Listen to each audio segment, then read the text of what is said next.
Welcome to the Cornerstone Talk podcast. It's your host, Billy Filmer. Today we have co-hosts Kareem, Semple, and Corinne Court. Hey, my co-hosts, would y'all like to say anything? Hi, what's up? I'm Kareem. How y'all doing? Subscribe to the Corner Store podcast in the courtroom. So today's guest, we have Stephanie Nolting, Residential Life Coordinator at the University of Bridgeport. You want to have her introduce herself? Hi everyone, I'm Stephanie. I currently am a Res Life Coordinator, as Billy said, at the University of Bridgeport. This is my 5th year here. I'm going to start with the first question. Okay, so basically we're just going to start off with a little, introduction into your academic career and your education journey from your bachelor's to your current journey in law school. So I started my bachelor's at Eastern Connecticut State University. I at first thought that I wanted to be a teacher. I wasn't completely sold on the idea of being a teacher because I wasn't sure what exactly I wanted to teach. I loved reading and writing, so it was like leaning towards English. And when I was there, you have to do a double major when you do education. So I was doing English with elementary education at the time. And then my junior, senior year, I started an internship in the Women's Center on my campus. And my boss at the Women's Center also had a part-time job in the courtroom as a court advocate. So I got to see a little bit more about like what that looked like. So I dropped my education major and I only did English. And then I went on to get a minor in women and gender studies. Wasn't completely sure what I wanted to do with that, but I ended up graduating with my degree just in English for my bachelor's. So then I took a year after my undergrad and was like, okay, what do I want to do? And for a little while, I thought I really wanted to be a court advocate of some sort. So I dabbled in what that kind of looked like. Was it a certification program? Did I have to get a different degree? I kind of felt like I wasn't on the right page to do law school right away because I didn't do like a criminal justice undergrad degree. So I was like, all right, where do I go from here? And then I also am really big on mental health and that type of thing. So I was like, okay, maybe I don't want to be a teacher, but in a helping role, kind of similar to what a court advocate does, and be a guidance counselor.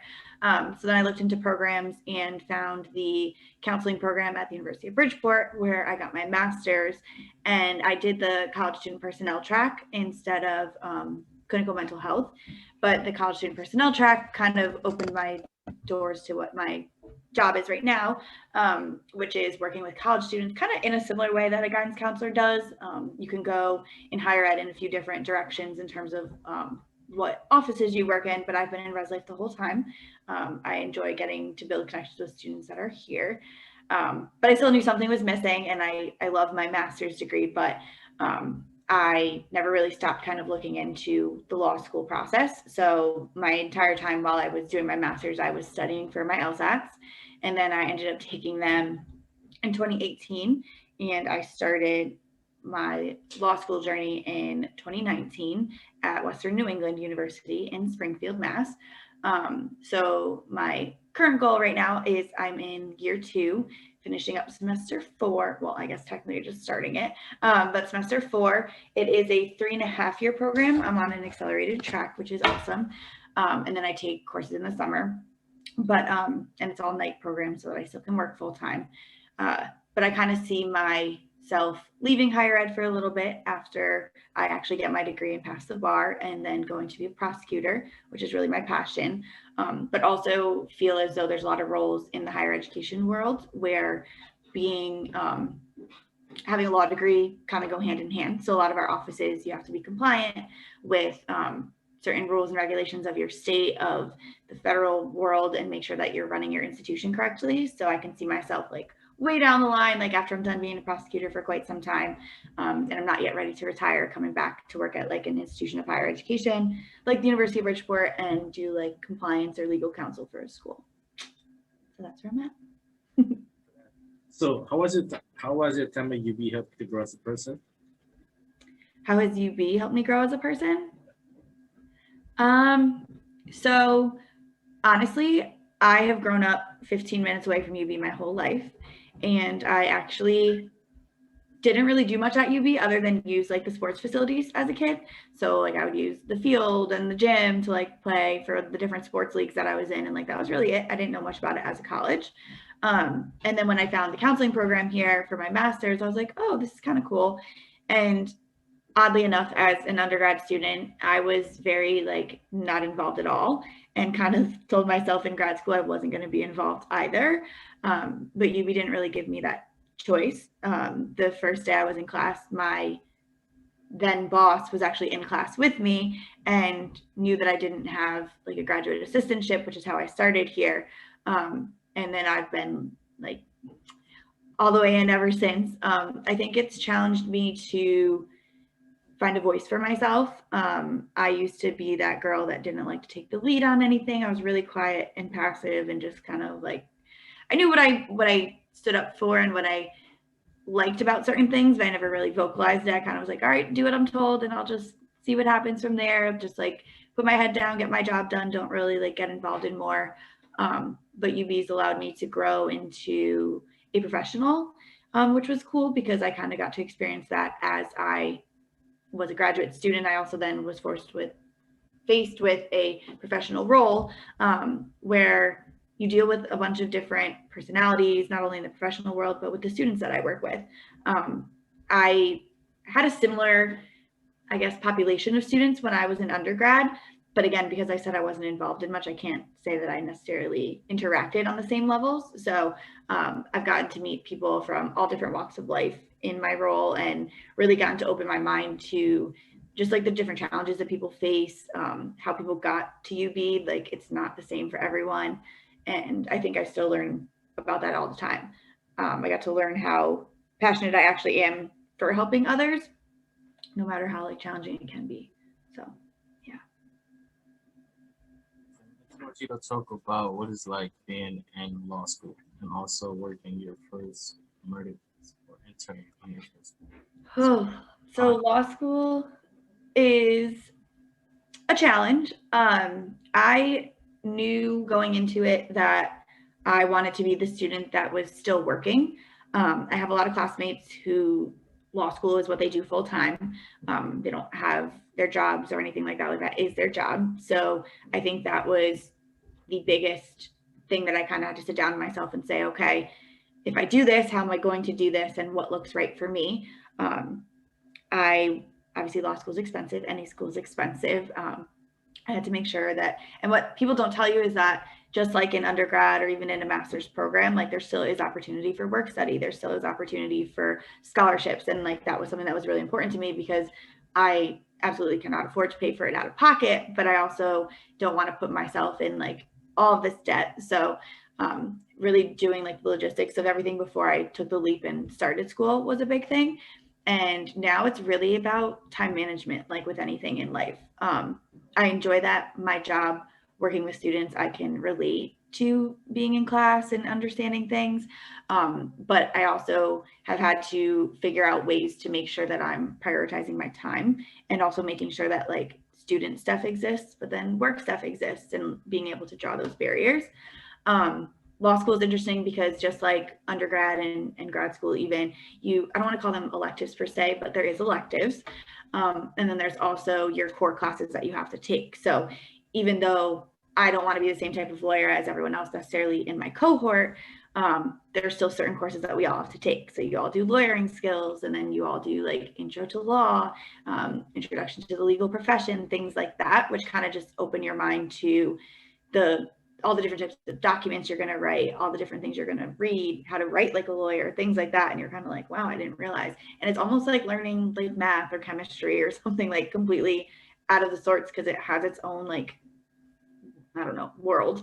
And then now though, because I'm in my second year, it's not so much of the introductory stuff, but I can kind of veer off into what I want to do. So two of my actually really good friends that I've made in law school are very different than me. They want to do corporate law, they want to run businesses and do like that kind of thing. So I don't have as many courses with them, but right now I'm in constitutional law. I am in evidence, and I am in criminal law. So I took those courses because those are things that kind of relate more to being a prosecutor than I don't know, like tort, or I had to take contracts, which everyone has to do contracts, but if you want to kind of work in the more corporate world and you're the one writing the contracts and stuff, you'll keep going into like contracts 2, contracts 3, whatever. So I did evidence, I did criminal law, and I had the same professor. And in our evidence course, which I took last semester, what she did, because it's all virtual and via Zoom, is she got all these different paralegals, these different prosecutors, defense attorneys, a DA, all come in and kind of talk to us a little bit about what they do. And because she wanted to make it as interactive as possible. And so one of those people that spoke with us was actually looking for individuals to help him on a case. And so what had occurred was he works up in Springfield in the area where I go to school. And it's someone that he has been working with for a few years now. And what my role was is that it's called being a jailhouse snitch. So we had like 30,000 hours worth of phone calls to listen to between our client and then just the different people that he's been talking to try to figure out what we can kind of do to learn more about the other people that are currently in the prison, and then what our client was also doing outside of there type of thing. And so that's kind of, it's weird because what we're actually doing and what I was working for on that case is I'm working with a defense attorney, and that's not what I want to do. So it was a little bit hard for me because I'm trying to find things to help my client look like a good guy to get things on other individuals so that they can lessen his time, even though I know that he did something wrong and I don't appreciate what he did.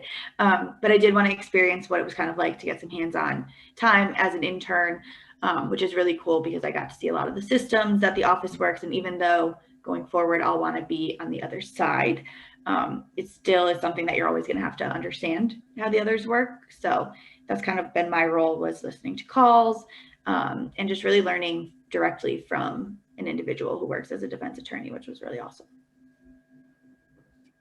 So what do you think your role is going to be as a prosecutor? Okay, so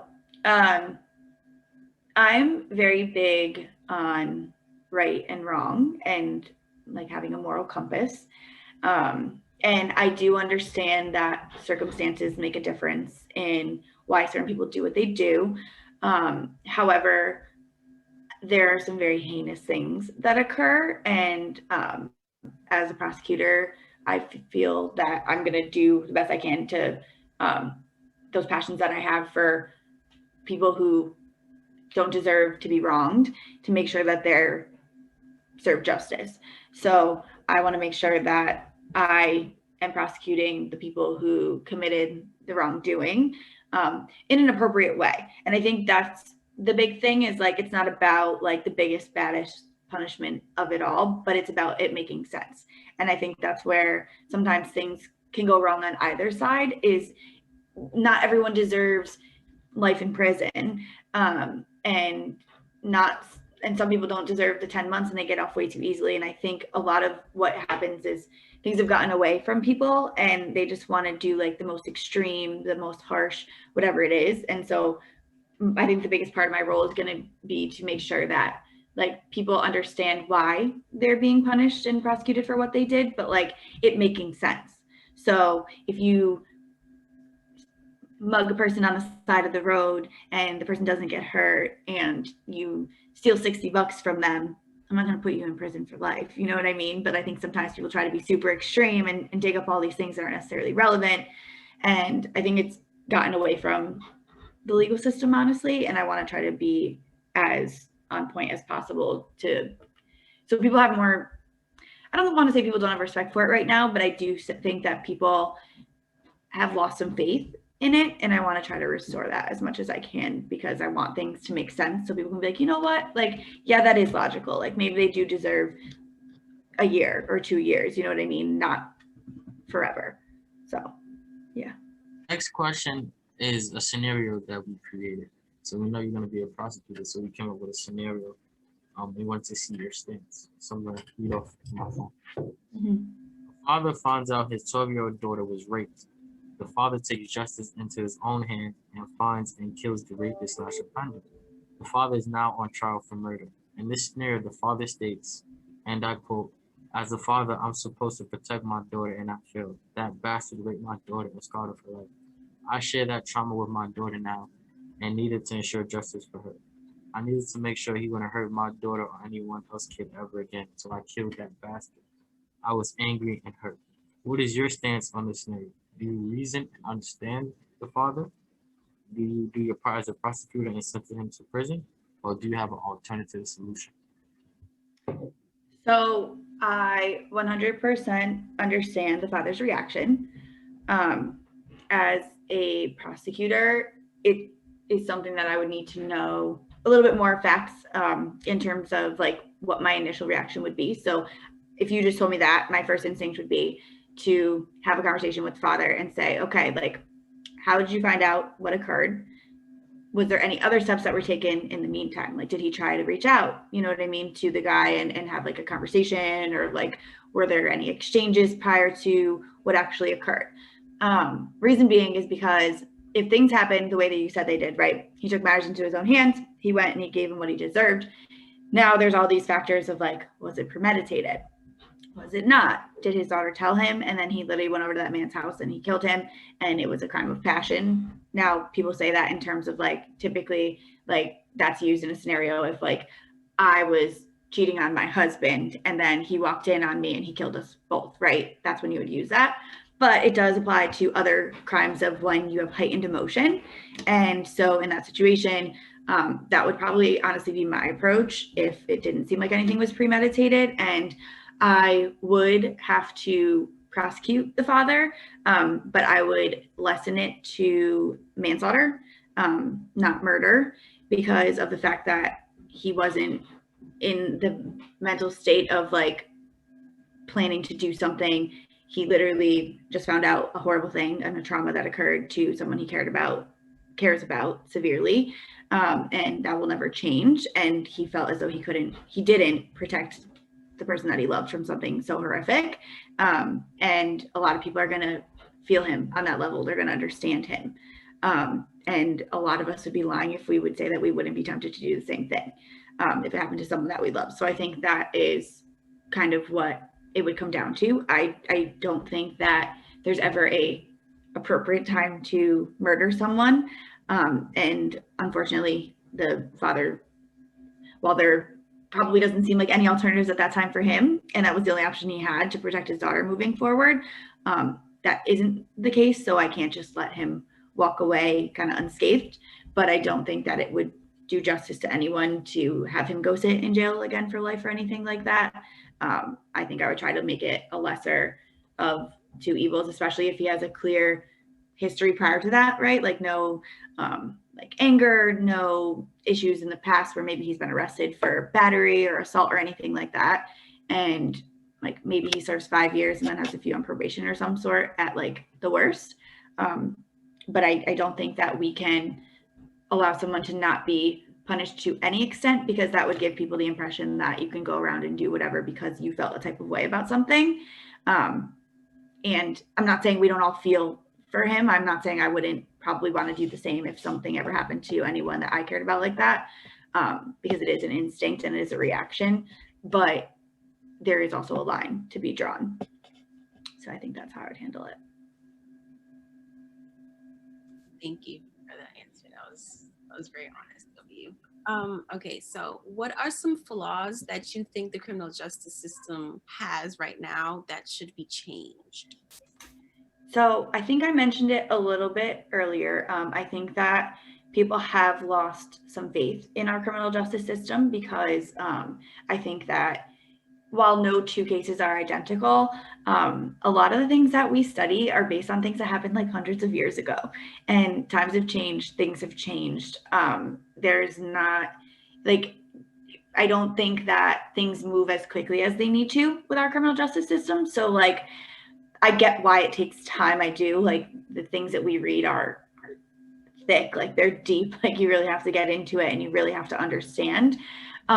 but a lot of laws and things were made in a time when the world was very different. And yes, it's not as simple as like the snap of a finger to change a law or to completely change the world works. But I think that sometimes we forget like the mentality of people, the mindset of people, when a lot of those things were happening. Like people in the 1700s are not at all how we are. Like human structure, sure, like they're built the same, but that's really about it. Like the way that the access that people have to different things and the capabilities that people have are very different. And I think that the legal justice system, it's just, they get like very tunnel vision and like focus on certain things and then like kind of forget about the rest. And nothing is ever that black and white or that cut and dry. And I think sometimes people are just like, nope, this is the rule, this is how it has to go, this is that. And that's the thing with the law, is there's never just one interpretation of things. So I can read something as a prosecutor and find a way to apply it to my case that I'm working at one right off the bat, and another prosecutor might have never thought to even use that specific law, right?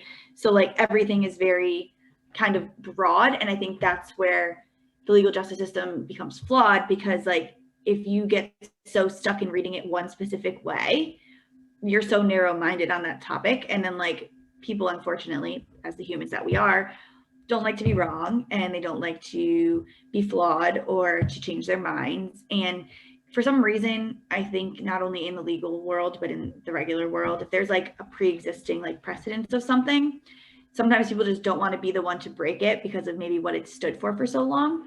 And I think that's kind of what happens, right? Is like certain things, like we know times have changed, which therefore then means that most likely the laws and everything in the legal system would have to change if you're making logical sense. But like, I don't want to say hurt feelings, because it's not like we know who wrote these things way back when, you know, but it's almost like they don't want to like discredit the people who utilized it back then and then change it now. And it's like, but that doesn't really make sense, because when they made it, they were dealing with a completely different world where it did maybe make sense as what is law and what's written. So I think a lot of it is just people being very stuck in their ways and like set in what there are, or not dedicating enough time to making the changes to our legal system that would really benefit everyone. I think there's certain people in the world that obviously benefit from the laws, and I think they're the people, unfortunately, that kind of make a lot of the decisions. And I think that's why we're flawed, is because like they aren't all encompassing. They don't have a full grasp on how these things are really hindering a lot of people. And it unfortunately comes down to what those people look like, what those people do for a living, what those people, where they work, like how they live their lives. And that's not how it's supposed to be. Like if a law applies to me, it should apply to you as well. And it shouldn't really be much crazier than that. But the way that people start to dissect things, that's where it gets foggy. And I think that's where our system is flawed. So last question, the insanity defense. The insanity defense refers to a defendant can plea in a criminal court. In insanity defense, the defendant admits the action but asserts a lack of culpability based on mental illness. Do you agree or disagree with insanity plea? What do you think about it? So if you talked to me 5 years ago, I would have told you that I think it's a crock of shit and that no one should be able to use it, because I wasn't really well-rounded and I don't think that I was really thinking about it, right? But now, especially knowing the mental health issues that occur in a lot of people, whether they know it or not, I think that it should be used, but I think that it needs to be used kind of similar with anything. Like it can't just be applied, right? Like I don't think it should be a situation where it's like, well, we got nothing else, let's try the insanity plea and see what happens. I think that it really needs to be used justifiably and make sense, because there are plenty of people in the world who absolutely were not acting in their right mind. But kind of like the scenario that Billy gave me earlier, if you tried to tell me that the dad wanted an insanity plea, I would tell you absolutely not, because he knew exactly what he was doing.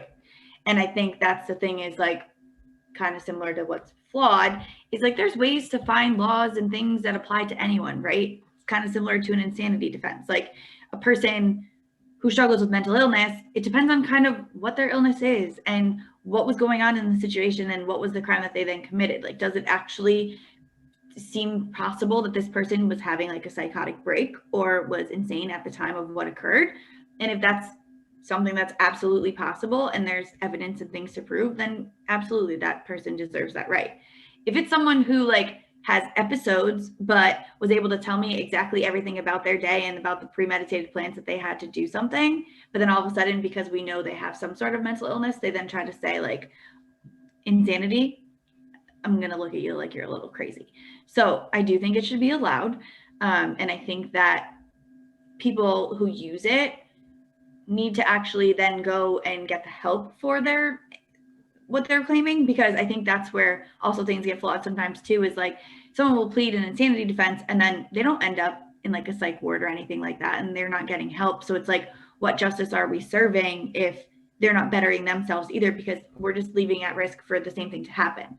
So if that person just killed 12 people and they were insane when it happened, so they get away with the plea, we need to get that person the help so that all situations are avoided again. And I'm not saying everyone that pleads insanity should have to like rot away in a mental health facility for the rest of their lives and not be able to be a human. But I am saying that I think that mental illness is something that needs to be taken very seriously, and a person needs to be able to get the help that if their case is so severe that they're able to put an insanity defense in place, then they need to be taken care of and be willing to do the steps necessary to get themselves help as well, because they should want to not have to be in that situation ever again. Make sense? So that was the last question. As the Cornerstone Talk podcast comes to an end, I want to thank my co-hosts, Brother here, Kareem, and Ms. Corinne. We want to thank Stephanie Nolting from the University of Bridgeport for coming on as a guest. Do you have anything else to say to the viewers? Thanks for having me. I enjoyed talking to you guys, and everyone should tune in all the time. And we hope that you pass your bar exam as well. I forgot to Oh, thank you. I got lots of time to study. So follow, like, and subscribe to Cornerstone Talk podcast. Turn on the post notification. I will be posting every Thursday or Friday. I will be posting. Corinne, shout out to YouTube. everybody subscribe to the courtroom, please. Content should be coming real soon. Yeah. So subscribe to the courtroom. As she said, content will be soon. Soon. So on that note, I want to thank y'all for watching. Cornerstone Talk. It used to feel so